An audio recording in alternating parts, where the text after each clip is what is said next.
you doing, sir? Can you hear me? Oh, I hear you just fine. That's wonderful. Please introduce yourself to my audience and give us a little bit of background information about your research. Okay. I'm Joe Jorden. I'm a safety specialist by profession over in South Korea. I'm a contractor supporting the U.S. military here. I've been living here about 10 years. But the reason you have me on the show today is to talk to me about the ministry work that I do in the area, working with people who claim to have been part of the alien abduction experience or the UFO phenomenon. All right, wonderful. Well, sir, the floor is all yours, and please enlighten us on this topic. Before we get started, Michael, I'd like to ask you a question. Go for it. What's your listening audience? What type of audience are we talking to today? That'll kind of guide me on where I want to go or where we need to go. It varies because I post my broadcasts all over the place. Okay, then we'll keep it pretty much general to where the message will reach everybody. But the vast majority is a Christian audience. Okay, that's an important area that we need to be able to hit, and I'll make sure that it's understandable to the Christian audience, because it's an area that actually is not shared much with. The work that I do is mostly reaching out to those that are not part of the Christian audience, the ones that have been caught up into this phenomenon, that are lost souls, and I work with bringing them back to the Lord. So it's going to be new to your listeners. A lot of the things that they're going to hear today are going to be very fascinating, very first time, and I hope the Lord sets it on their heart to understand and to accept what I'm sharing with them, that the Lord has shared with me over the past 25 years in the work that I've done. So let's take it back to the beginning of that 25 years. Okay. I wasn't a believer all of my life. I have to tell you that. I didn't come to this as I explain to this to the secular realm that I work in, trying to reach. They think that I come at this as a lifetime of Bible thumping believer, but I don't. I didn't come to the Lord Jesus Christ until I was 42 years old. Okay. You talk about breaking all the rules of God. I've probably done them all. Right. Took me a long time before he could finally, get through this thick skull up here and get through this thick heart to be able to reach me and say, "Hey, I'm talking to you," and get to the point where I'm going, "Okay, I hear you now." Yeah. Yeah. It takes a lot of knocking sometimes for us to actually realize that he's there and he's trying to get our attention. Yes, it does. Yep. I was one of those people. It took a long time. It all started. I was working hard for a living at one of the larger boat companies in the world there in Florida. I lived in Florida since 1971. I grew up an Army brat. My dad was in the service for 21 years, up until the time I graduated in 1971. And then he retired to Florida, and I followed him and the family down there. And had no idea where my future was going. Figured I'd follow them down and maybe go to school while I was there. Wasn't a good time back in 71. Maybe you might remember. I can see some grays on your beard like I have. Oh, and, yeah. That was the time. Yeah, that was the time during a very difficult war we had going on. Right.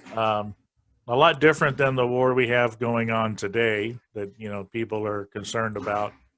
It was a war I didn't want any part of. And, I didn't know where my future was going. I didn't know how long that war was going to last.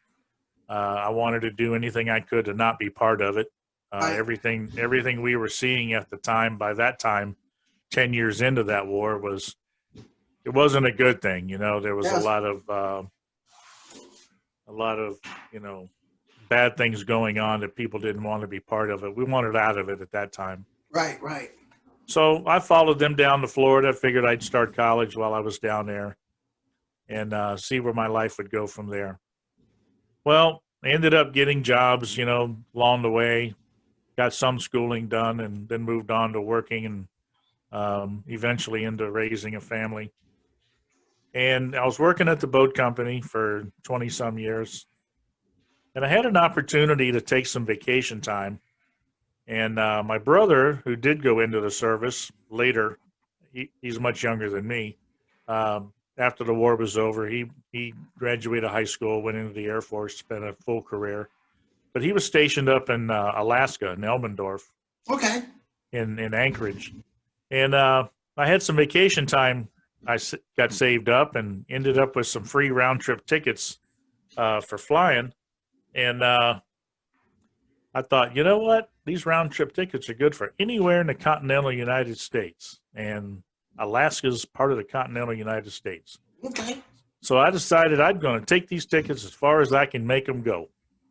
If they're going to validate them. And I said, I want to go to Alaska to visit my brother. I'd never been to Alaska. Growing up an Army brat, I'd been to 15 countries in my lifetime by then. Wow. I'd never been to Alaska. Okay. And my brother said it was beautiful. It was summertime, so I decided to go up and see him. I decided to take my son with me, who was 6 at the time, and also take my mother up. I had 3 tickets, round trip tickets at the time, and I figured I'd take her up. She could see the family, my brother and his kids and his wife, and my son could see his cousins he hadn't seen in a long, long time. And they could stay longer, and I had 9 days, so I'd go up, see everything I could, visit, and come on back, and they would stay for a little while longer. Well, we were flying out of Orlando. This was 1992. Okay. We were flying out of Orlando. This is before we had all the fancy electronics, cell phones, iPads, all that fancy stuff to watch stuff on, And we didn't have much of anything, did we? Back then. Nope. What did we have? We had PlayStations. we didn't even have nothing portable though. We had Walkman. That's what we had. Right, exactly. Yeah, that was about it. So I needed something to keep me busy on the plane, And back then we were old school. We used to read. And I went to the kiosk at the airport there, and I figured I'd look at a magazine rack or look at a book section and see if I could find something to read on the plane, because I knew the flight was going to be about 10 hours. So I went in there and I picked up a couple magazines, looked them over. Nothing interested me. And then I went over to the book section, and I mainly went to the fiction section because as a youngster, I was an avid science fiction reader. And, if anybody's read science fiction, we know what fiction is. Right. In science fiction, especially being a little bit different than normal fiction, science fiction is the idea of putting you out there in other worlds and galaxies and of the universe and other life forms, the whole story, like Star Trek back then and, Star Wars, all that type of stuff. But we also know, if you're a reader of science fiction, that it's fiction. Right. It ain't real. Right. We the reason we read it is because it's for escapism. Yeah. We want to get out of our normal crazy life for an hour, and we pick up that book and we read it, and it puts us out there in some, far off place that, for a short time that we can then just enjoy. Right. That's all it is. Right. It's just exactly. escapism, Yep. True. So I went looking for one of them science fiction books. Figured I'd spend a few hours escaping into another world. So I'm looking through the books and looking through the books. I'm not seeing one to catch my attention. But then one did. And I'm looking at the cover, and I'm looking at it and going, yeah, this looks like science fiction. But I was puzzled by it, because when I looked over the backside of it to read about what it was about, it wasn't reading science fiction. It was telling me that it was a research onto an event that happened in 1947 in Roswell, New Mexico. Okay, yeah, the crash. So-called crash. And it read, but it was a crash of what? You remember? Right. The UFO crash, right? Yeah, which means to them an alien spacecraft. Well, I'm Right. thinking, what do you mean alien spacecraft? That's science fiction. But Exactly. these guys are saying they're doing a scientific research on an investigation of an alien spacecraft that crashed in New Mexico in Right. 1947. Right. I'm going, wait a minute.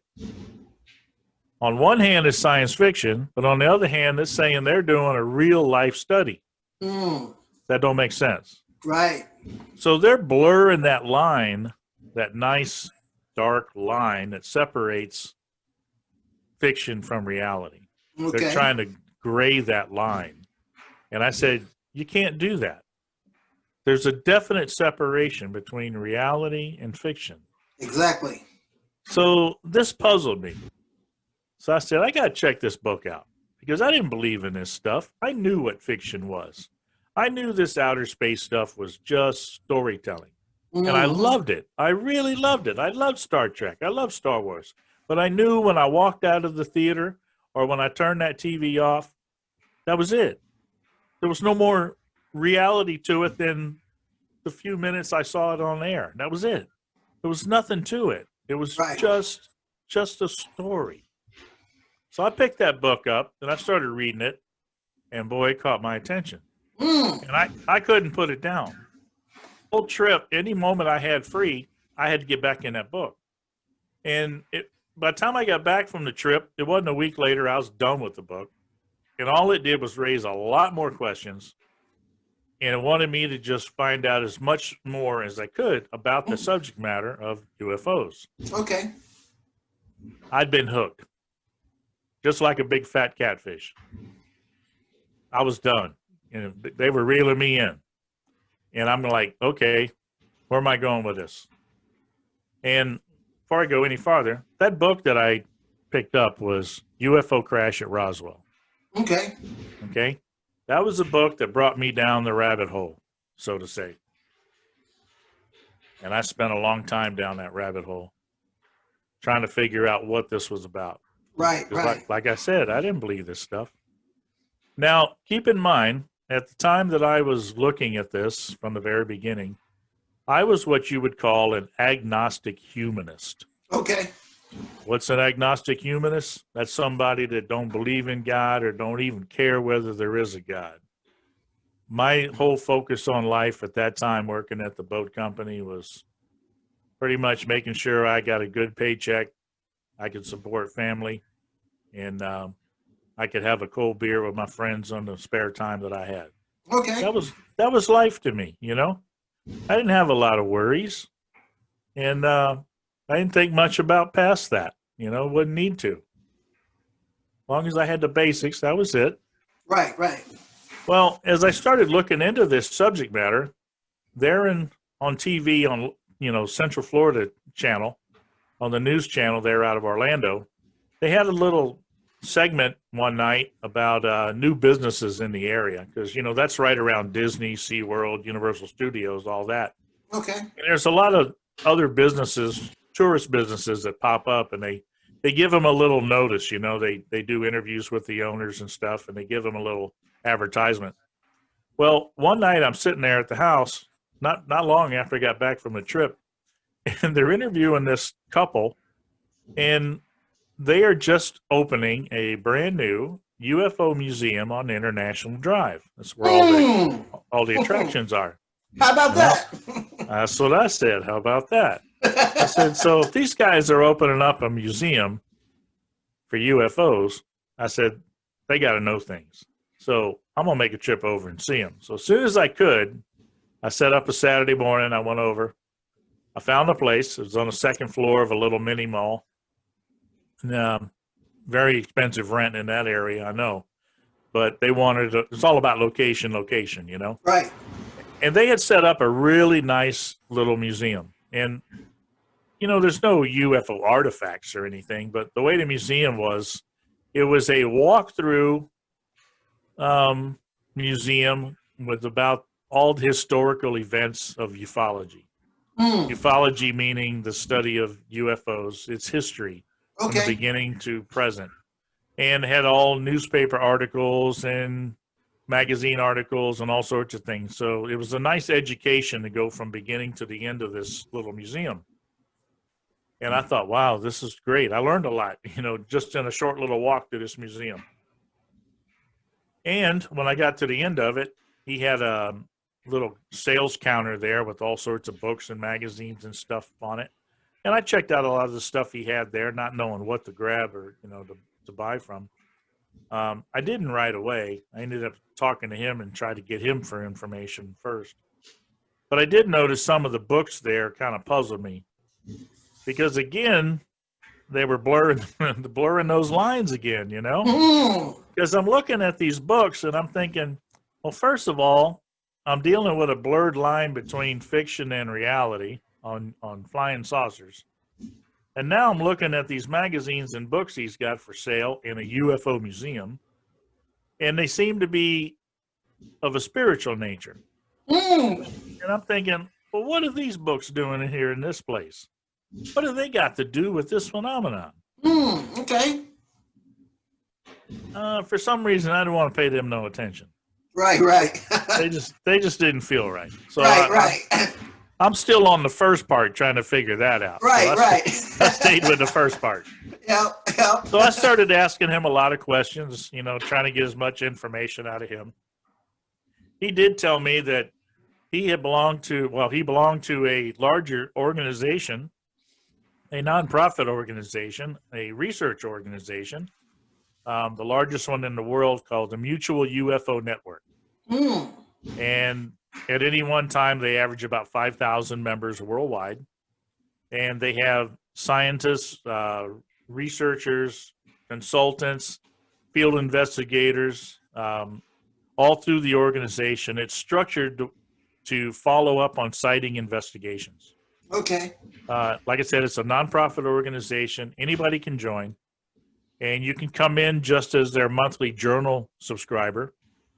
And then if you want to do more than that, become part of the research itself and become a field investigator, that's the next step. And they have a really good training and a field investigator's manual. And you'll go through the training and you'll take a test and qualify as a field investigator. And then you're qualified to be sent out to do follow-ups on sightings that are reported. You go out and interview the person to gather the information to put it on file. Now, they've been doing this since 1969. Wow, and I will tell you there are hundreds and hundreds of thousands of sighting reports that have been followed up on and documented and put into files to where they can cross-reference and look for common things between them. That's what they're looking for. They're looking for these common things to pop up. They've been doing this for a long time. Okay. And he was what they call a state section director for the Mutual UFO Network. You have field investigators, and then you have the next level up, which is a state section director, and he's going to be in charge of a county or a number of counties. Okay. And the field investigators in that county will work under him. When a sighting report comes in at the state level, it'll be directed down to what county it came from, and then the state section director will send it out to his field investigators to take and follow up on and do the report. Okay, so you've got state section directors in a state, and then you have a state director, assistant state director, and state director. And then you have a international director. You've got a international director for investigations, and you've got different countries that have international directors. For instance, since I've been with the organization now for 25 years, at one time I was the state section director for Brevard County, which is the county on the Space Coast there in Florida, where the Kennedy Space Center is located. That's where I live. Okay. But since I moved over here to Korea, after working at the Kennedy Space Center for a while, I wanted to continue with MUFON, and they said, well, we've got nobody in Korea. Would you be interested in being the national director for South Korea? And I said, I'll take it, Oh, wow. Anything comes up here, I'll keep it posted. But back to the story. So that's how the structure works for MUFON. um, everything to gather information. That's what they're doing. As Right, much right. information as they can gather. So it's a legit outfit. It's scientific focus on the research. No crazy stuff. They stay focused on the scientific research. So he was part of that, and he saw that I had a really keen interest, and he says, "How would you like to be part of MUFON?" And he explained MUFON to me, and I said, "Yeah, sounds great." And so he showed me how to become a member. I became a member, and wasn't long after that he helped me go through and become a field investigator. And then he knew I was still ready to do more, and he said, "Hey, your county doesn't have any group over there. Why don't you think about starting your own group over there by the Space Center?" And he explained all that to me, got me an interview with the state director. State director thought I would be good for the job, and off I'm running with everything I needed to start my own group over at Brevard County. I had 5 guys that I knew that I would bring on board that were interested like me. I trained them up as field investigators, and we'd have a good group. Part of working in MUFON is as a director for the state section director. They want you to hold monthly meetings, and that's so you can share information that MUFON's working on with the public on one hand, and on the other hand, you're trying to help them get interested in MUFON and maybe become members. Right. Because the membership helps the funding for the nonprofit organization, which helps in the research. Okay. So it's twofold. And I thought, okay, where can we hold meetings? And one of the guys says, "Why don't you try the library?" So we went down the library, and the library says, "Yep, as long as you're not charging for your meetings, because you're public and we're public, we will give you a meeting room free. Yep. And we'll give you all the stuff you need, video stuff, TV, projector, whatever you need, overhead projector, back then, to show videos or whatever you need, free." Yeah. So I said, "No problem. We're not charging for this, okay? We have to give a free meeting." So we're all set. We get our first meeting scheduled, 3rd Sunday out of every month in the afternoon. And I made a sign up, printed it out, stuck it meeting. If you stuck a sign up on the door, it's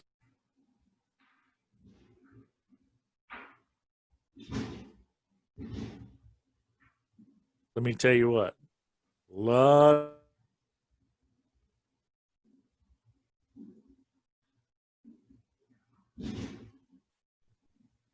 I tell you, it was quite fast.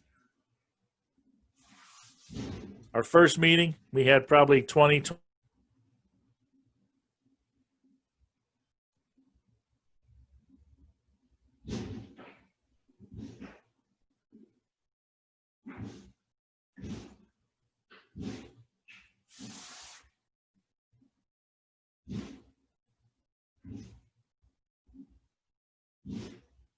something or sharing an experience that they had been taken by these whatever and things done to them. Wow. And I'm like, I'm still trying to figure out whether any of this is even real. And I got all these people telling me these wild stories. I hadn't seen anything or experienced anything myself. Wow. I mean, I'm still thinking, I'm from Missouri. You got to show me. Yeah.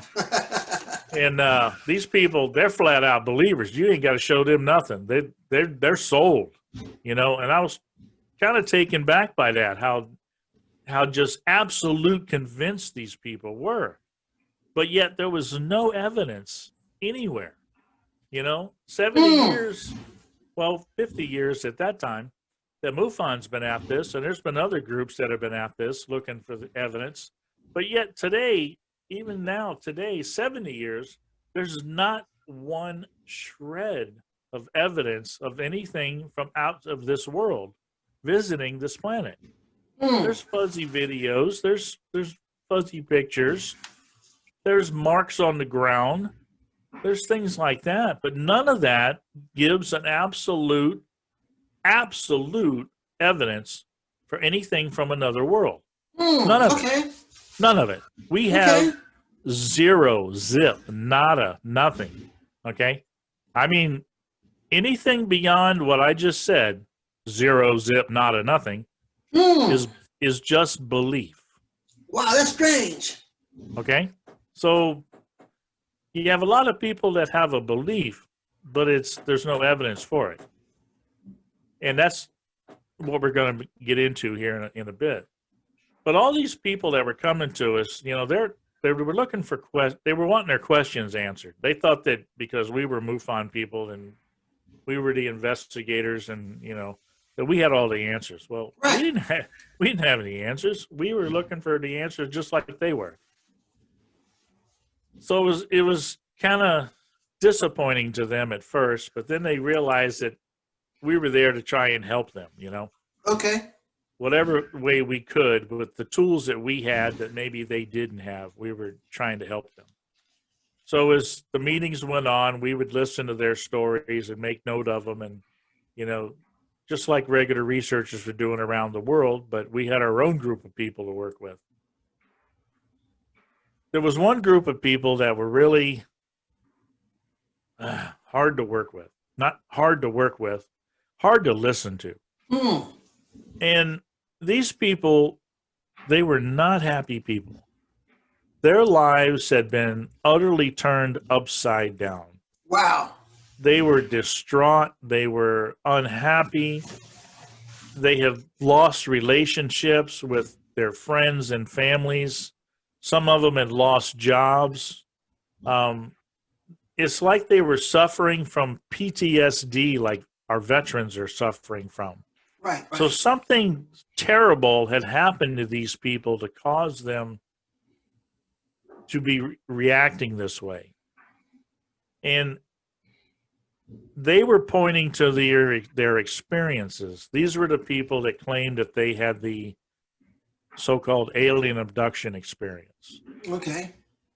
They believed that they had been taken against their will, no warning, and things done to them that they had slightly remembered that were just horrifying to them.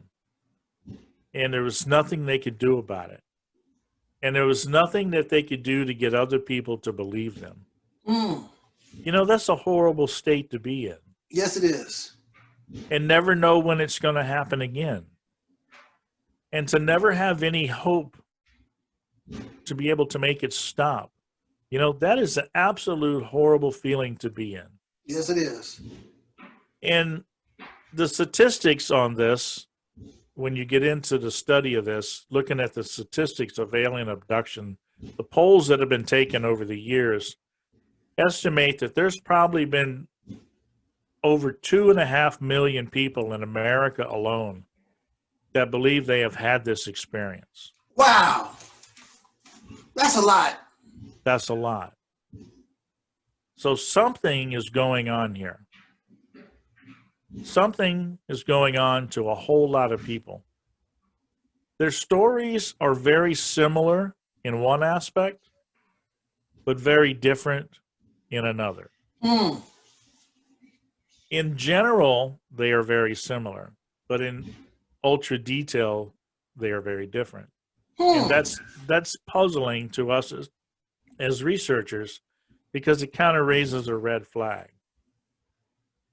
You know, as we started listening to these stories, I had to start thinking logically as a researcher.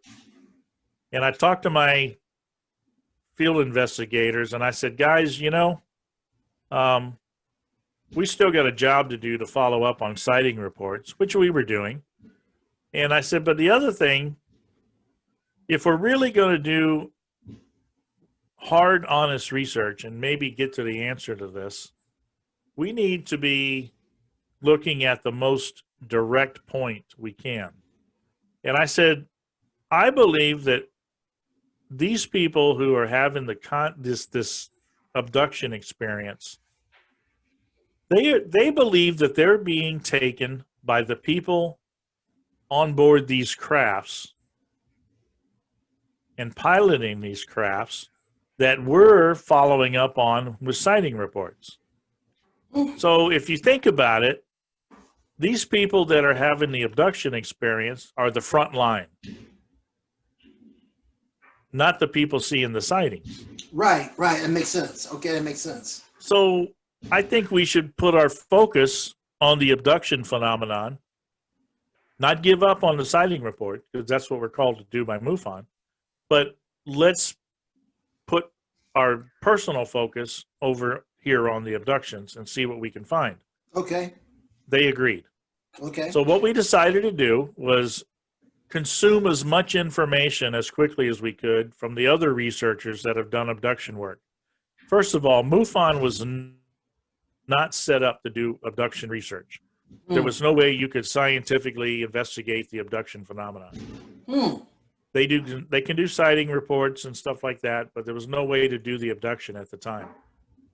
So we decided to develop a separate entity, research entity, to do the abduction research, but make all the research information available for peer review with MUFON if they wanted to look at it. So we set up CE4 Research Group for ourselves. Okay. And it started out as me and my co-partner, co-founder, and my investigators. And we were all MUFON members, and we wanted to make sure that we were all MUFON members so that if anybody questioned our methods of research, they would understand that we're doing it the right way because MUFON trained us the right way. Okay, makes sense. MUFON trains you to do scientific research the right way. All right, makes sense. Makes sense. So we wanted to keep our credibility when we did this work. So we set up CE4 Research Group. We went and studied as much of the research information we could find on alien abduction that was already out there by the world-leading researchers that had already done some work. And the reason we did that is because these people were already traumatized. We didn't want to start working with these people in depth and cause any more harm than what they had already been given. Right, right. We wanted to be very cautious here and not cause any more pain. So we wanted to be as informed as we could get. So we went through all these steps, and then we decided, let's start working with them. Let's start taking their stories down, recording them. Let's start looking for similarities between the different stories, looking for differences between the stories, and see what we can find. Okay. As we did this, we pretty much were finding the same thing that all the other researchers were. Nothing else was standing out, really. Except one thing that I did notice. I noticed that when they came to the meetings, they would kind of talk amongst themselves, you know?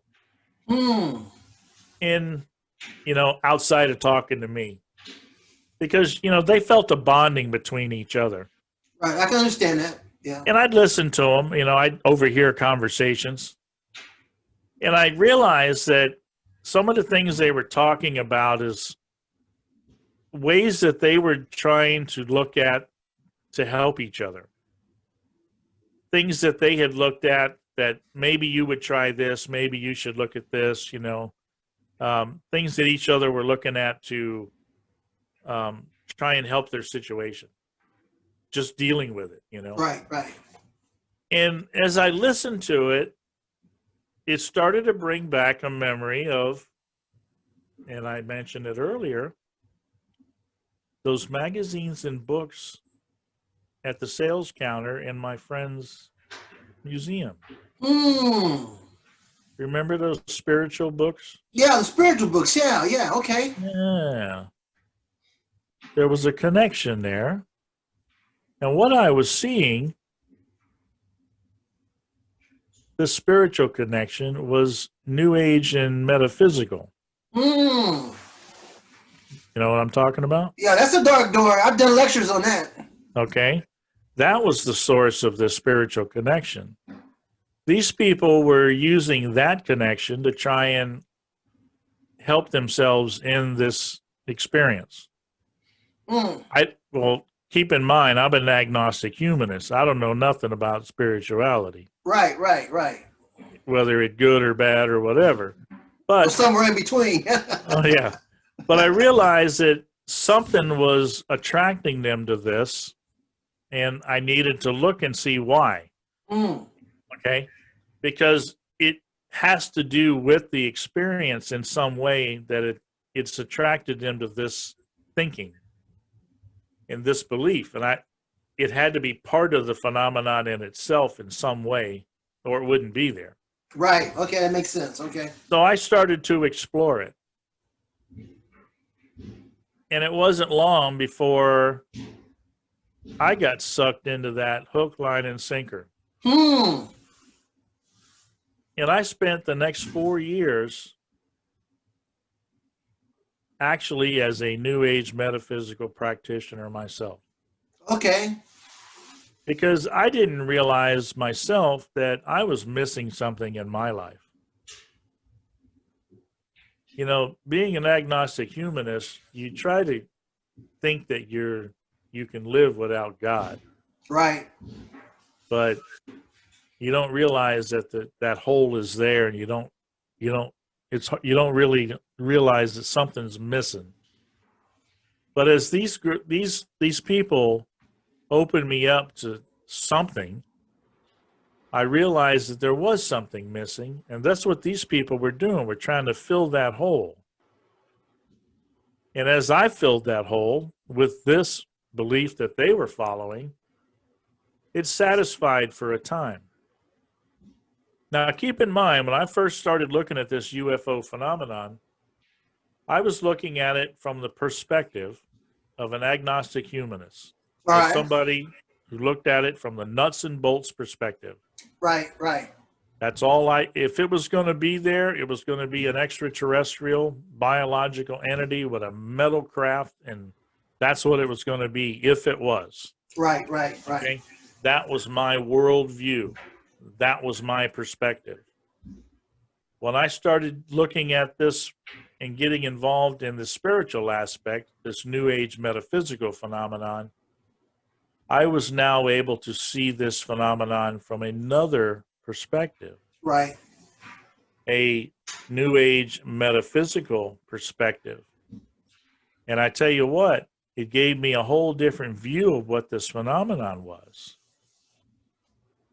Totally different than what I saw as a agnostic humanist. Okay. Well, 4 years into this, 1996 comes along. That was a very busy year for me. In my book, I get more in depth of what was going on. But right around the end of that year, I'm exhausted.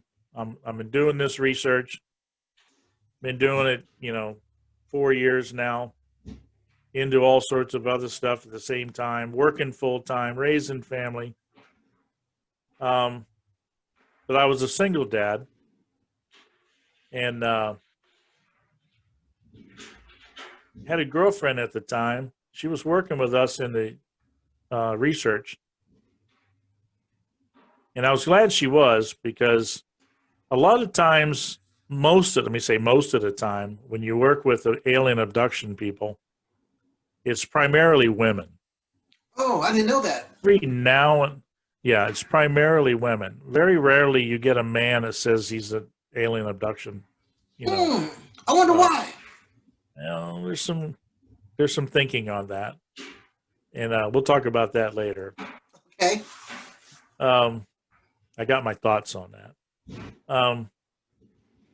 And some of the stories that, when you do interviews with them, can get very sexual in nature of their experiences. And, it's not a comfortable thing to be one-on-one with a woman that's telling you sexual experiences, not just uncomfortable, but can be legally uncomfortable. Kind of like Genesis 3, huh? Yeah. So I was very careful and glad to have my girlfriend there to do these interviews for me, and then share the information afterward, All right. and kept things a little bit better. So the interesting thing was, my girlfriend was a professing Christian. Okay. Where I was a crystal rolling New Ager. Okay. But the one thing we agreed on was we don't talk religion and we don't talk politics. All right. And we'd be just fine. And we were just fine. We had a lot of good interest. She was an artist too. And we liked the same music. We liked art. You know, a lot of common things between us. She loved the research I was doing. So we had a good time. Well, it was around first part of November. She started to see me wearing down really bad. And it was a Wow. couple cases we were working on that she saw that were really taking a toll on me. And she pulled me aside and she says, I got to talk to you. I said, yeah, what's up? She says, something's bothering you. And she says, you're not catching it. She said, and I said, what do you mean? She says, I need to tell you that what I see in this realm are some very dark things. And I think if you are going to continue in this field, that you really need some protection. Oh, yeah. Oh, yeah. And I said, well, you know, I reached in my pocket and I pulled out my handful of my gemstones that I carry with me for protection. Raw protection. Yeah. She says, no. She says, I think you need a lot more protection than that. Yep. I said, what are you getting at? And she reaches down on her coffee table and she says, it's in here. And I said, wait a minute. We agreed. No politics, no religion. She says, I really think you ought to look at this. And I said, come on now. And she says, well, hear me out. She says, you've been telling everybody, and I listen, you tell everybody you're the most open-minded and objective researcher there is. I just been had. Yep. I said, you got 15 minutes. Oh, wow. Well, I sat down and she opens the Bible and she shared the gospel with me in a way that I had never heard it before. Now, I told you I didn't grow up with the church, with believing, but I actually did. Both my parents were devout Southern Baptists. Okay. I went to church every Sunday with them, Wednesdays, Saturday nights, youth groups. I sang in the youth group with everything, youth choir, the whole works, right up till I was halfway through my senior year. Never made a profession of faith. I used to fight that walk down the aisle. It happens a lot. Yeah. I'd be right there watching people pass me in the aisle. I'm going like, man, I'm going to step out. I'm ready. Could not put that foot out there. It was like there was a wall stopping me. I never could get past it. Right. Wow. When I think back on it, coming to Christ was probably the hardest thing you could do in your entire life. Yeah. But at the same time, once you've done it, you look back and you go, that was the easiest thing I'd done in my entire life. Oh, yeah. That satanic fight is unbelievable. Yes, it is. Well, you know what? What changed me was I went to church one Sunday, and, my dad was in a service. The church was right down the street from the entrance to the base, Fort Monmouth in New Jersey. We had a young soldier that was pretty distraught. He'd gotten orders to Vietnam. He was in our church.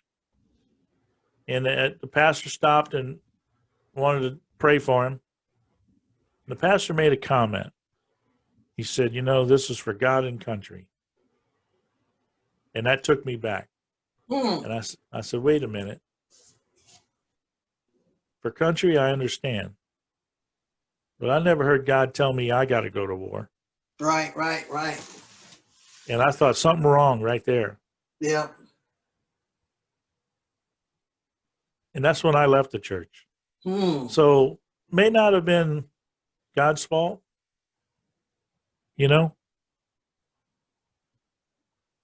I'd heard the gospel many times growing up. Right. But I'll tell you, when my girlfriend shared with me in that 15 minutes, because I'll tell you, she was on fire. When she was done, I looked at her and I said, I want that protection. Right, right. Wow. And she says, you can have it right now. I said, I want that protection. And I made a profession of faith right there.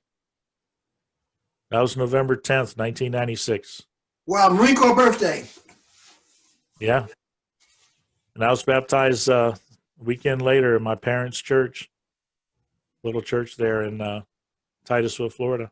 Amazing. And now what?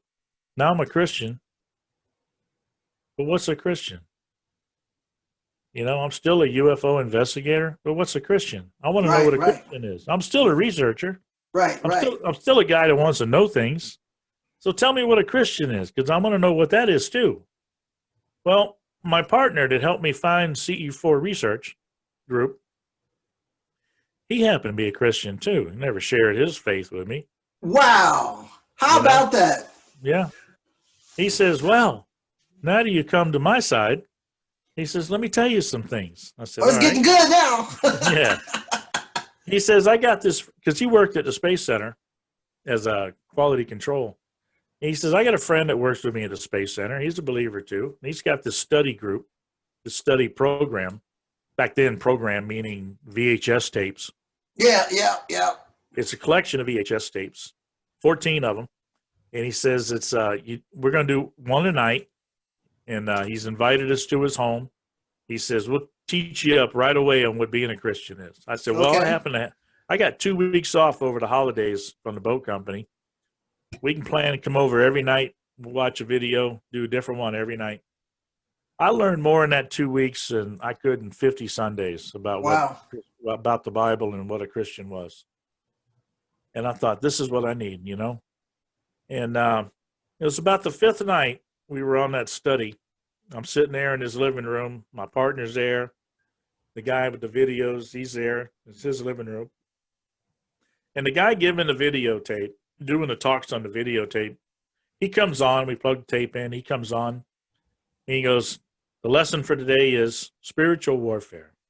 Mm. And I thought, wow, that sounds cool. You know, I don't know what that is, but it sounds cool. Yeah. And I thought, this is going to be good. So he starts reading from Ephesians 6:12. Oh, yeah. For we wrestle not against flesh and blood, but against principalities, against powers, and spiritual wickedness in the heavenly realm. Yeah. In that moment, yeah. I had a vision come in front of me of the alien gray. The guy that I'd been trying to figure out for the longest time who it was. Wow, yep, wow. And in that instant, I saw the alien gray, and then it morphed into the most horrific thing I had ever seen. Mm. And I said, guys, stop that tape. And both of them jumped back, and they go, what? What's going on? And I said, you're not going to believe what I just saw. They said, you just saw? And I said, yeah.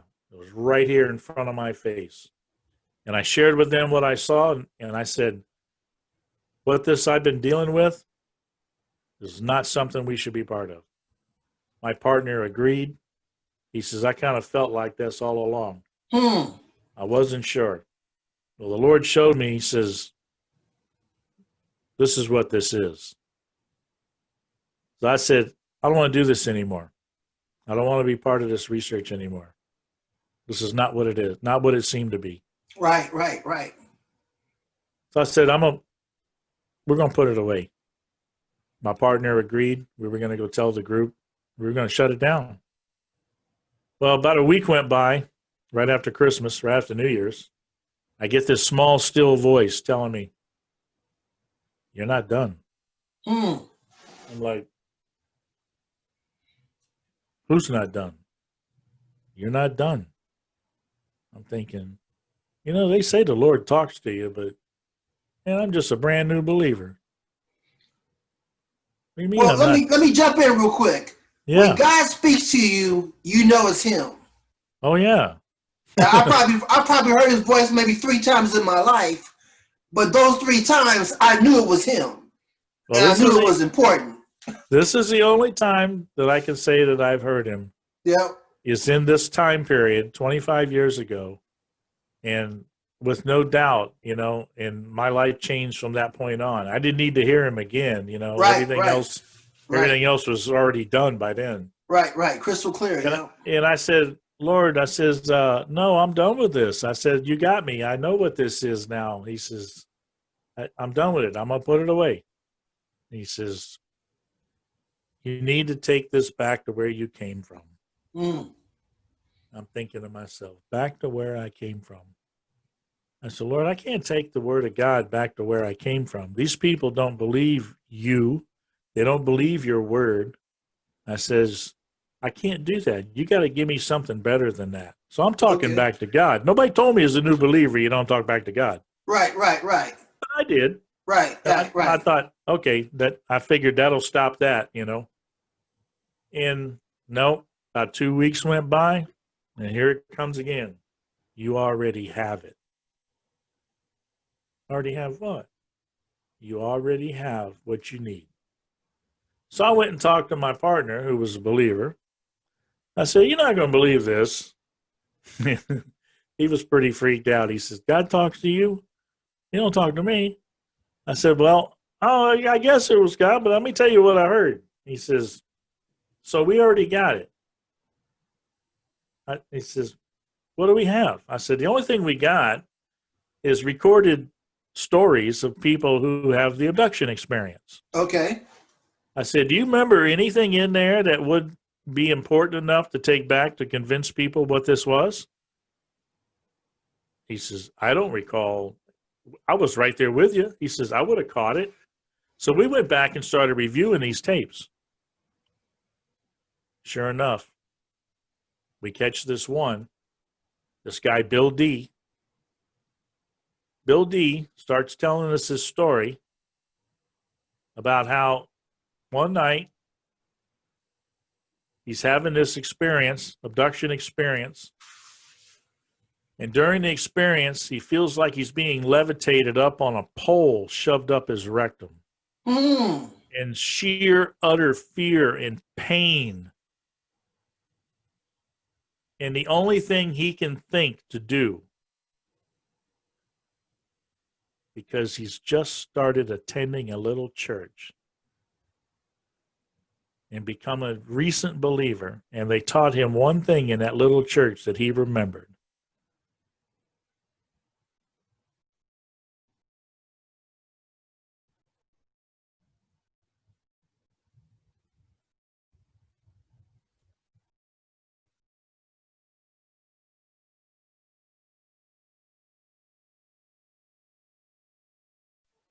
He wakes up.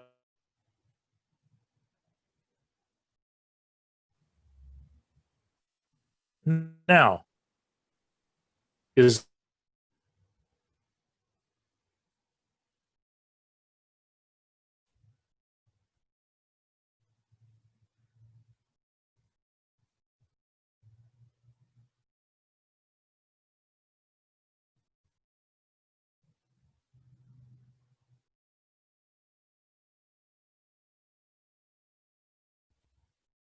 phenomena, right? Right. Everything that those other researchers said was two things, mainly, and two things important. One, we don't know why it happens to certain people. Two, it cannot be stopped. Well, here, I just had a case recorded, documented, that a guy stopped this experience. They said it couldn't be done. And how did he stop it? Calling on the name and authority of Jesus Christ. Name above all names. Yep. Exactly. So if this is real, this is huge. So I said, I'm not going to know what this is until I call these guys. So I found phone numbers for these top researchers. There's like 5 of them that I called. There were more, but 5 that I talked to. I called them. I said, guys, I got this unusual case. I don't know what to make of it. Can I share it with you? give me an opinion? They said, sure. Nice guys, like me and you. You know, no big deal. I shared the story with them. Every one of them, after sharing the story, they say, can we go off the record? Yeah, you can go off the record. No problem. Going off the record means I can tell you what they said, but I can't tell you who said it. Okay. Okay. They were asking for anonymity, which I have to respect as a researcher. Right. And I said, I don't mind. I said, just help me here. And they said, well, we have found cases similar to that. And I said, well, what do you mean? We have come across cases where people either hummed a hymn, recited a prayer, recited scripture, called out to Jesus, and the experience stopped. Wow, smoking gun. I went, really? Why have you never said that? Well, and their first answer was, remember, I say first answer, their first answer was, we didn't know what to make of it. You know, I would have been fine with that answer. If you didn't know, you didn't know. Right. But I said first answer. Because they couldn't keep quiet enough, they had to say something else. Uh-oh. And that second answer was, we were afraid to go there because it might affect our credibility in the UFO realm. Isn't that something? So what's that called? Wow. If you know the answers to something and you don't give all the answer, you don't tell everybody everything, what are you doing? You're covering up, aren't you? Exactly. That's a cover up, man. Wow. Oh my goodness. Thank you. And it's not a government cover up. This is a cover up from the people that everybody's been relying on for the truth. Wow. The people that you watch on TV on these shows that tell you they're telling the truth. Thank you, but they're not. They're just there to make their money. So I said, guys, I thank you for your help. You've confirmed to me that this case is valid, that there's also others like it. I said, I understand that you can't pursue this, but I work for a living. I got nothing to lose here in this field. I am a researcher. I'm going to go find these other cases, and I'm going to take this field of research and make it my quest to publicize and document and make available for peer review. This will become my piece of the UFO puzzle. Wow. Every one of them said, please do, because we can't. In 25 years of doing this, gathering these cases and documenting them and making them available for peer review, these guys have never come against my work. Wow. But the ones that I didn't talk to, oh yeah, some of them have gotten really nasty because they don't want this information shared. This information that I'm sharing with you on your show today is probably the best kept secret in the UFO realm. I believe it. I believe it. Now, as we started putting these testimonies together, what we did first was, how do we get this information out there? This was back during the beginning of the internet, okay? 96. This is just starting to get the internet up there. Wow. Wow. We didn't even have a website, you know.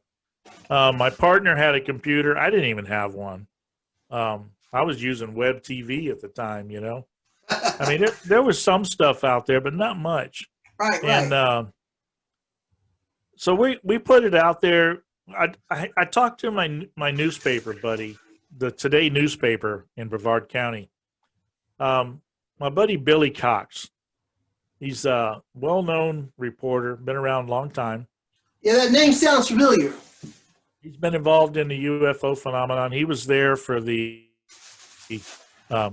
big press conference they had with the UFO guys, years ago at a Washington press conference that they did. He did articles on me in the paper all the time because I was his MUFON connection, you know, there in Brevard County. So I had a lot of newspaper articles with me in them that he did. But when it came time to share this information with him, he wasn't up for it. He said, no. He says, this is more along the religious side. And he says, maybe you should talk to the religious editor-reporter. You know, and her name was, daggone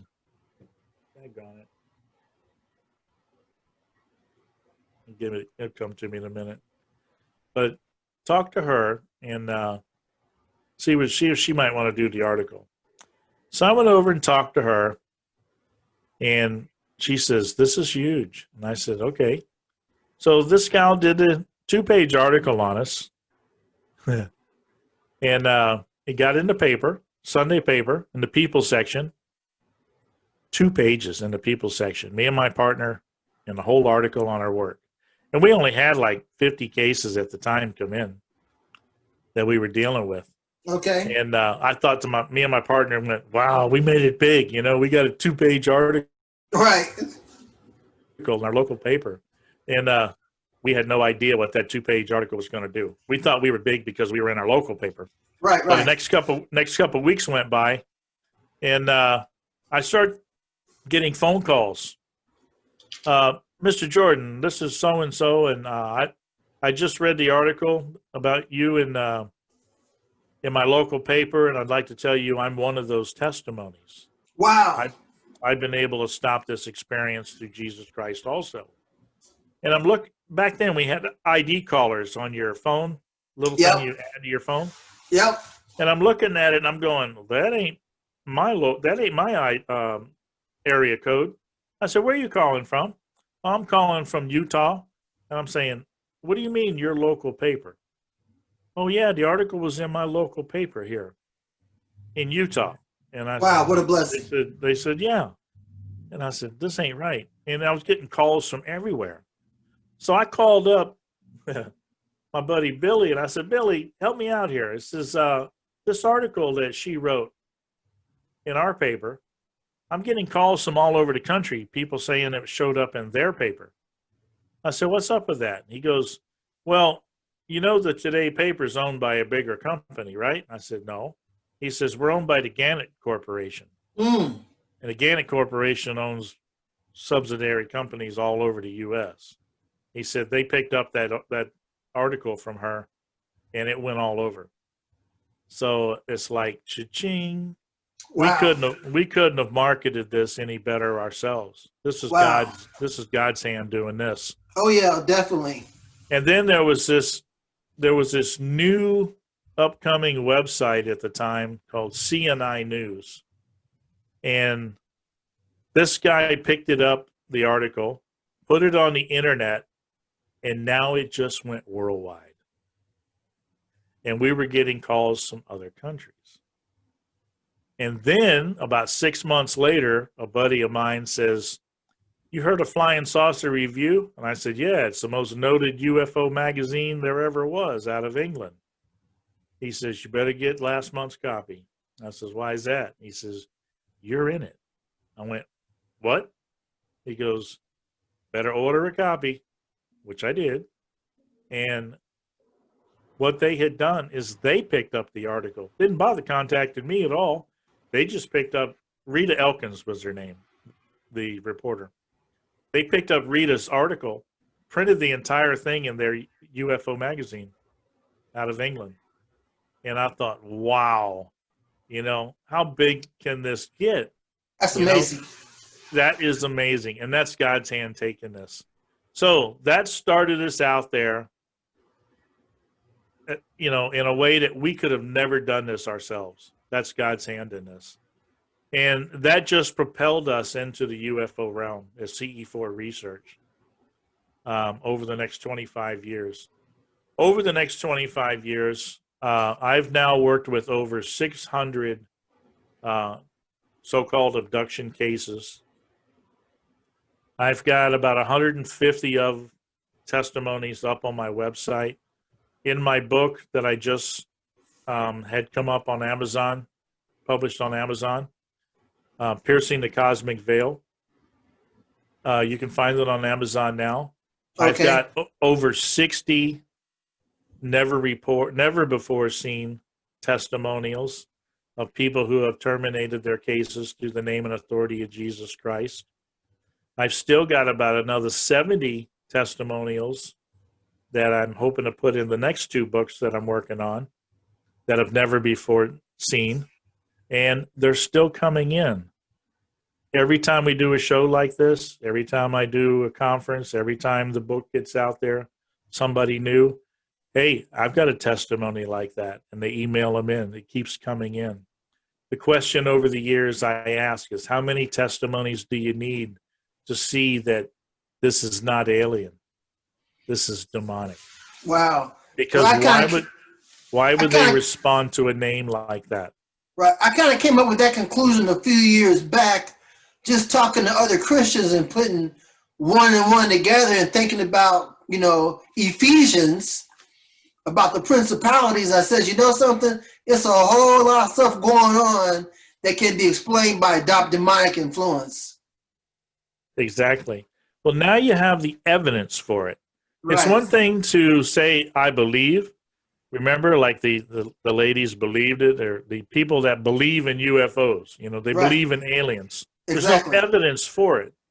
But God said, here's your evidence for who they are.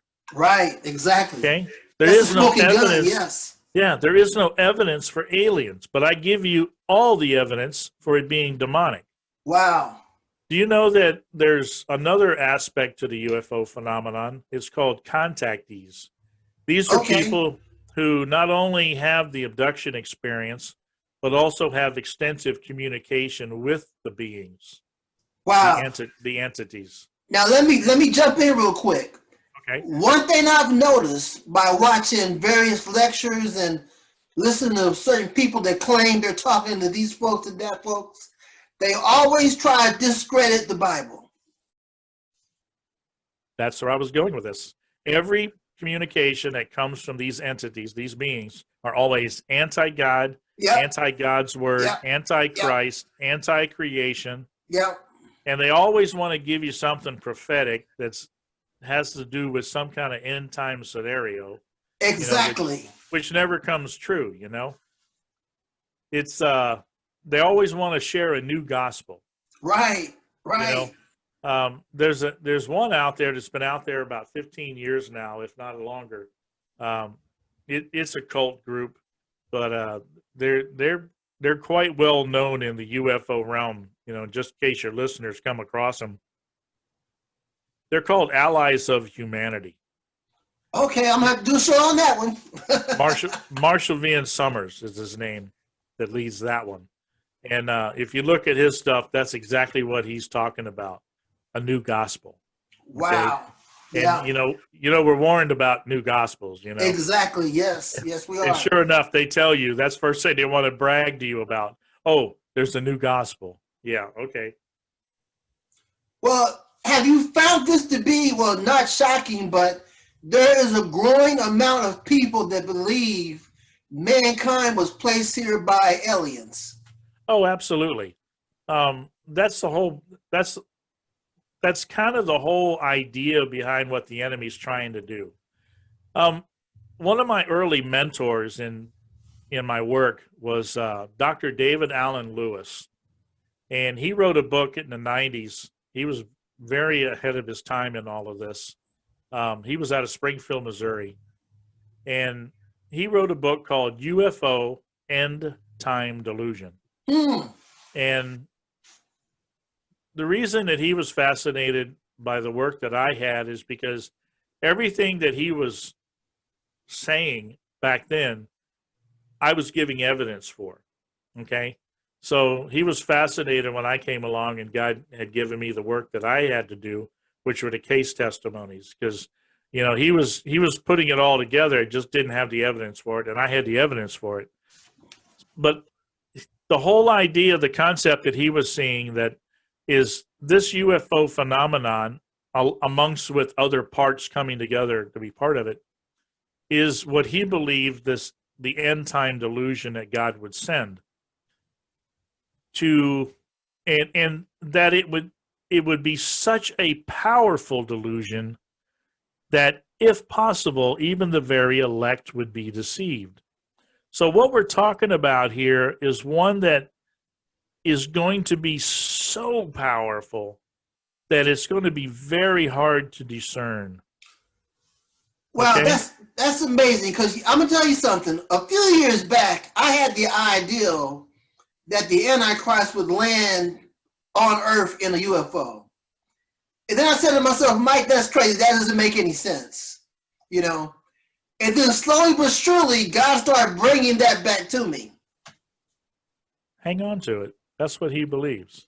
Okay? And that's where all this is headed. This whole UFO phenomenon has become the new religion of the world. Yes, that's true. Okay? And in every aspect of it, anybody, this is what we have found in CE4 research. I'll get to the findings now. Okay. Remember, the first thing that those researchers said is it couldn't be stopped. Our research has proved that wrong. Okay. Okay. Not only can it be stopped by the name and authority of Jesus Christ, it can be prevented from ever happening again through a personal relationship with Jesus Christ. I believe that. Okay? Nothing else does that except a personal relationship with Jesus Christ. Now, why does it happen to certain people? They're still asking that question. We found 3 answers. Okay. And it's either one of the 3 or a combination of any of the 3. Okay. The first one is you openly asked for it. You're thinking, Okay. come on now, who would ask for that? Well, believe me, when I'm at conferences and we set up tables with our books and stuff out there and our information to share to people, crazy people that believe in this stuff, they walk by and the only thing they're looking at, they walk through the place with, blinders on. They see the word alien abduction and they don't even realize that we're Christians trying to spread a real truth. They just see the word alien abduction. They go, oh, I'd like to have that experience, so I know what this is, Wow. Be careful what you ask for. Well, I believe that because in the path that I've walked, I've bumped into one person specifically told me that she grew up in the church, but she was curious about demonic forces. She asked for it. It took place. She ended up going insane over it, and Exactly. just all kind of bad stuff happened afterwards. She developed like multiple personalities. And I said to myself, people get curious about this stuff and they open up dark doors that never should have been opened. Absolutely. And it's strictly you opening the door. Yep. Now, the second one is that's purposely opening the door themselves. Right, correct. Knowingly opening the door. The second one is unknowingly opening the door. And the reason I say unknowingly is because we don't realize that it's a door that at all, okay? People play the lottery, on the weekends. People, simple gambling. People do simple things that are not of God. Right, okay? right. We do them every day in our life. We think, that's true. no problem. That's no problem. But those are simple little doorways that still give the enemy the right to come in and harass. Okay? Those simple little doorways that we don't think are doorways, we think it's okay. We've compromised God's word and we've allowed the enemy to come in. That is unknowingly opening the door. People that are how do I say it? Looking into this phenomenon as a curiosity, okay? Watching the Ancient Alien show, watching these shows with a curiosity. That curiosity is unknowingly opening the door, okay? Be careful because that will allow this experience to happen. Most of the case histories come down to that unknowingly opening the door. Now, the third one puzzled us for a while. I didn't have an answer for it until I went back to Scripture, and then God showed me where the answer was for that. We came across a lot of adults that I talked to that says, I don't fit those first two. I says, why is that? Because I remember having these experiences since I was 4, 5, 6 years old. Oh, wow. I couldn't fit those two. You know, I was too ignorant as a child to even know that. You're right. So where does the open door come from? And I prayed over it. God took me back to some scripture, and I went, okay, let's go back and ask some different questions. Normally, when I work with these experiencers, I was focused on their experience. Tell me the experience. Now I'm going to ask a different set of questions. I go back and I said, we're going to ask a different set of questions. I'm looking at some different research here. You said you had these experiences since you were a child. Let's go back to that time in your life, and I want to trigger some memory here. What do you remember about your parents? What do you remember that they were involved in? Did they take you to church? Were they involved in any organizations? Were they involved in alcohol or drugs that you remember? You know, what activities do you remember that they did?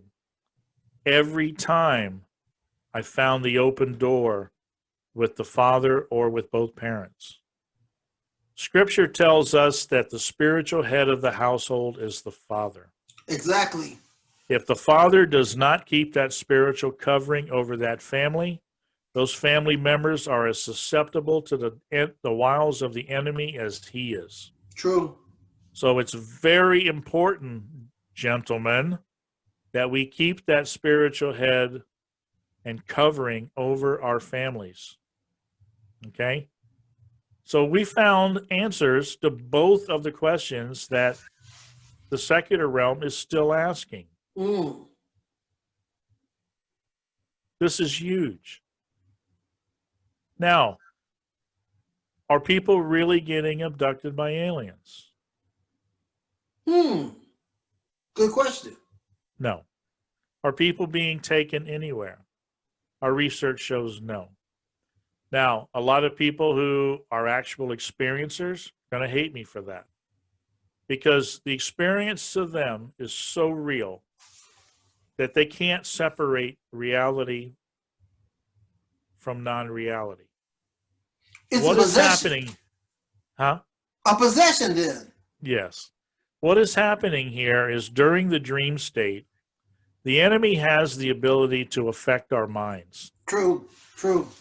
What they're doing is they're giving us a sensational dream memory, dream implant memory, that is only a sensational memory. And what I mean by sensational, you ever been to a play?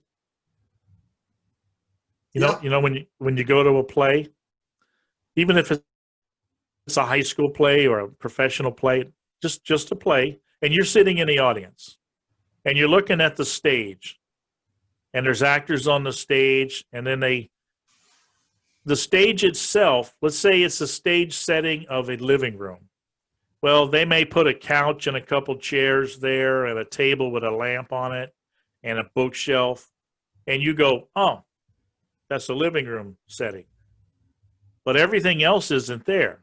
Doesn't need to be there. Only enough to get you to understand this is a living room. Right, understand? right, Okay? right. That's a sensational setting. The enemy doesn't need to give you every detail. It makes the memory sensational, Okay. frightening and sensational, enough to make you fully believe that it is real, but it Like really some isn't. dreams are so vivid, you wake up and think they really happened. Exactly. But these have affected you beyond the point to where you can't handle it. Okay. Wow. And they keep recurring. Now, keep in mind what happens at this point with most people that go through this, and it takes them to that next level, okay, where they start falling for the lie. Okay, first of all, that's the lie. The second part is they start falling for the lie. It starts tormenting them. They say, I got to find out more about this. So who do they go talk to? Their doctor, right? Right, right. Never. Nobody talks to their doctor about having alien abduction memories. So who do they talk to? A psychologist, I guess. Negative. They go Okay. talk to a UFO researcher that does hypnotherapy. Oh, okay. So what's he going to do? He's going to put them under hypnotic regression so they can get their story out, right? Right, okay. So follow me here. So they already believe that they're probably had a real abduction. They've already convinced themselves enough to the point they're willing to pay $600 or more to go to a hypnotherapist and are convinced that he's going to help them pull more memories out of their mind to convince them that they actually did have the experience. Are you going with me here? Wow, okay. So it's all about suggestion. Yep. They suggested to themselves it's real. They went to a hypnotherapist who just goes along with it, right? And they paid him money, which makes the suggestion even more powerful. Right. And the next thing you know, these guys, they're hook, line, and sinker believers that it's real. Now, this is how all this works. But did it really happen? No. Now, let's get to the really scary part of the whole thing. Your suspicion that it was demonic. We're good with that, right? Right. I'm good with that, yeah. You ready for the scary part? Uh-oh, let's hear it. Who's behind it? Satan.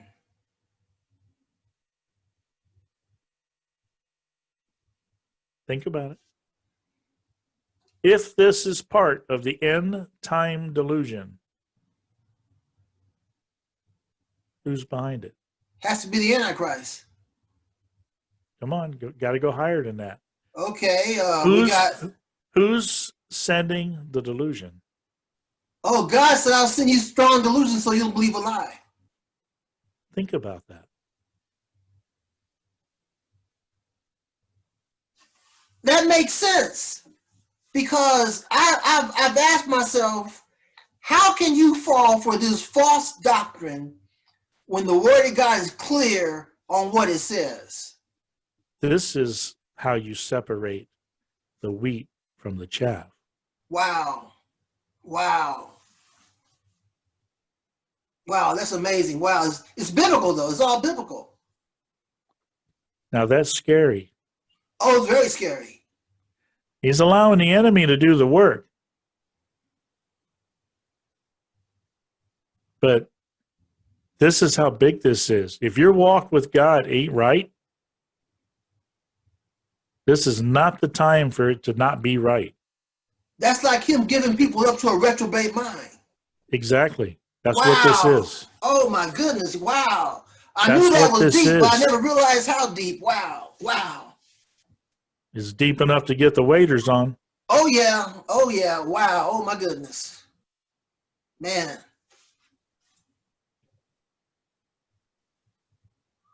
That's almost too deep to grasp, you know. I'm telling you. Oh my goodness, man. Wow, that's really, whoa. And that's why the church won't touch it. Exactly. Here's the scary part too is, and the important part that needs, why this needs to be shared in the church. Because if I was to give this talk in a church, if I start out saying how many people here have seen something that they couldn't identify, probably a third of the people in the church, their hand would go up. Right. How many believe that there's life on other planets? Right. A third of the hands would go up. Yeah, exactly. Yeah, wow. Because they don't know what they're supposed to know.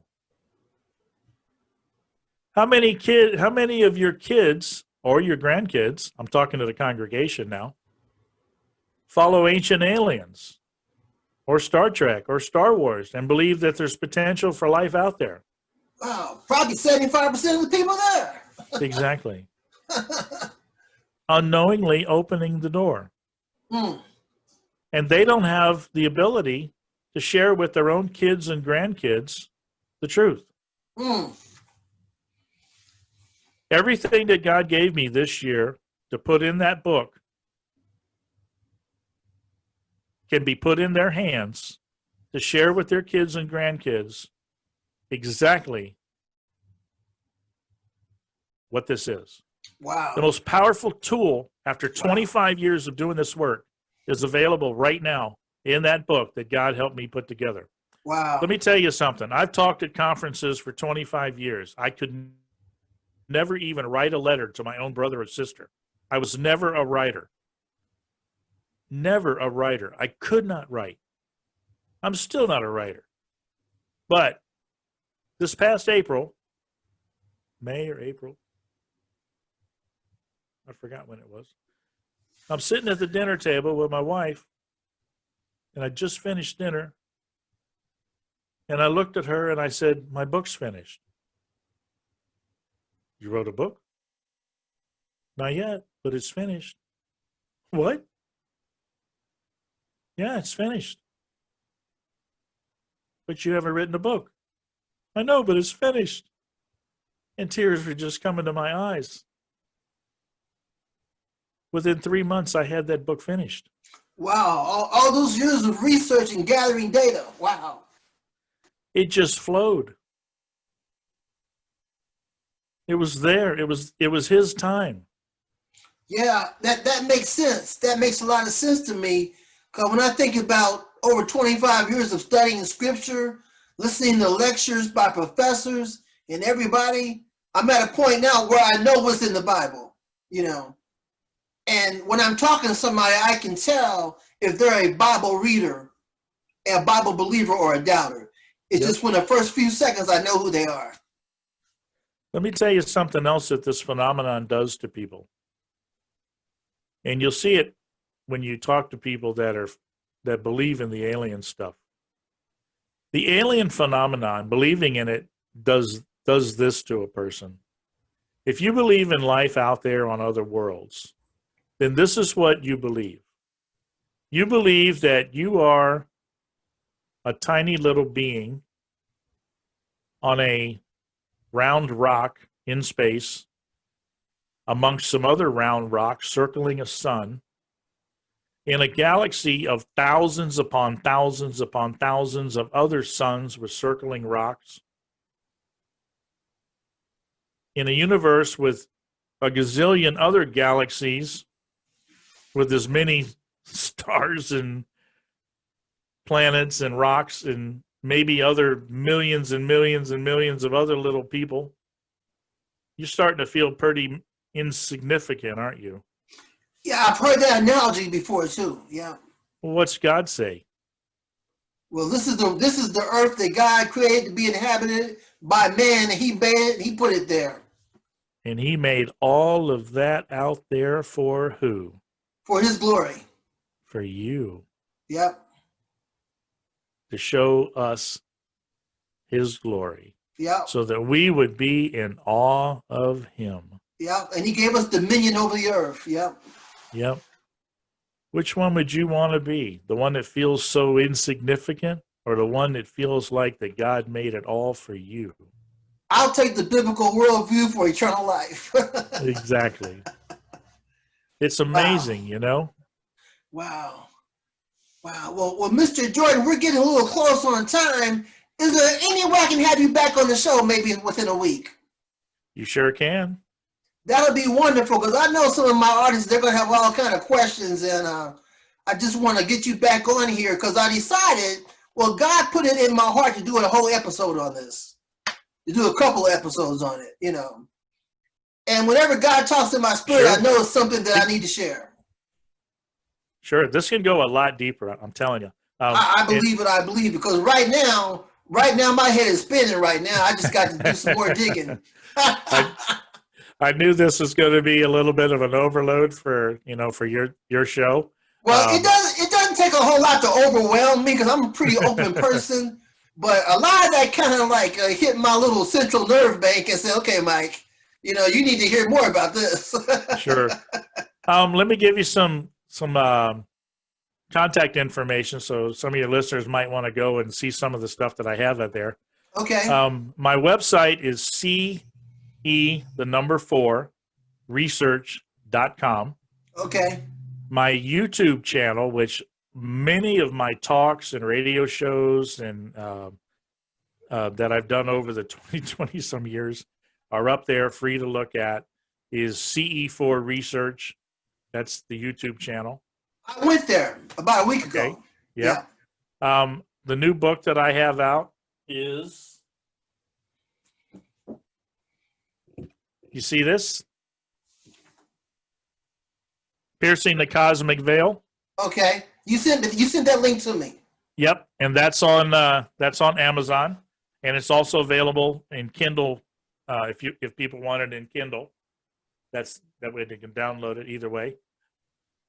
What else we got? Also, YouTube channel called Piercing the Cosmic Veil Show. That's a YouTube channel where we've started bringing on testimonies and interviewing them on Zoom like this, to where we actually got them face to face, where you can see the person and hear the person. Oh, wow. So that's something new that we've just started doing. We've only done a few shows, but we're starting to bring the testimonies on to where you can actually see them face to face and, ask them questions, the whole work. So that's going to be something that's absolutely fascinating. Oh, wow. Well, I'm definitely going to find all those links and put them up on my website, on my Clergy Talk page, and I'm definitely going to help share this message, because this is a message the Christian community needs to be aware of. Absolutely. With this new religion of ufology that's coming out there, well, it's here, but growing bigger and bigger and bigger, this end time religion that's, going to be bringing all beliefs together, that it's talked about. This is their new savior that they're looking for. They didn't like the one that came before. They're looking for this new one, and this new one is based on technology. Wow. It's based. Yeah. Here's a key word to listen to. Adam and Eve knew God, right? Exactly. Yeah. Okay. We know God because we have a personal relationship. True. But that word "know" comes from, that's the root word for also another word, knowledge. Right. Okay. Right. Knowledge that's of God, the word. Yes. That's what the enemy seduces us with, is knowledge. Yeah. Not knowing, but knowledge. We through a personal relationship, we can know God, but through knowledge, instead of knowing God, we get seduced with knowledge, and that's what the new religion is offering. Yeah. Knowledge, and it this really high technology. Right, and it really doesn't help a lot when pastors interpretate Ezekiel chapter 1 as a flying saucer. Not at all. That doesn't help now, because now you got people who are like borderline, No, not a flying saucer at all. Yeah, and I know you've heard that analogy before. Absolutely. And I said to myself, you know something? At one time I was in that school of thought. Sure. Then God touched me and said, Mike, listen, I don't need to show up in no flying saucer. Exactly. The enemy does. And then I started reading some other commentaries that just completely rejected it. And through a gathering information, I said, let me reject that, because it's not biblical, it's not of God, it's nonsense. Absolutely. This book that we've got out there right now, this book right now, Piercing the Cosmic Veil, is a tool that will enable the Christian believer to be able to witness to this lost community right now. Everything they need right there to understand what's going on is right in that book, that they can finally take in their hands and understand and be able to witness to these people that are lost, whether it be their own sons and daughters or their grandsons and granddaughters, because this community is being lost, and this community is being tempted by God himself, okay? This delusion is being brought on by him. Okay? Don't let your families be lost because of this. We are told to bring up our children right, are we not? Exactly, exactly. Yeah. So, yeah, the church is responsible. And right now, if you say you don't know what this is really about, the tool's made available for you. Pick it up. It's right there. Okay? Wow. Everything you need to know. Wow. All right. Okay, Jordan, I'm going to have to close this episode right now. We're going to have to set up another time so you can come back on the show and we can do a part 2 because I'm sure my audience is going to have a whole lot of questions rolling around through their head now. And I'll definitely direct them to your website as well. Sure. I'd love to. This has been a great show. Thank you very much for coming on my show, Clergy Talk, and you have definitely enlightened me on a topic that I didn't know much about. Well, thank you, and I'm sure they're going to have a lot more warriors for Christ out there after they finally get the truth and understand it. Definitely. You have a great holiday, and blessings to you and your family. And you. Thank you. Thank you, sir. Bye-bye.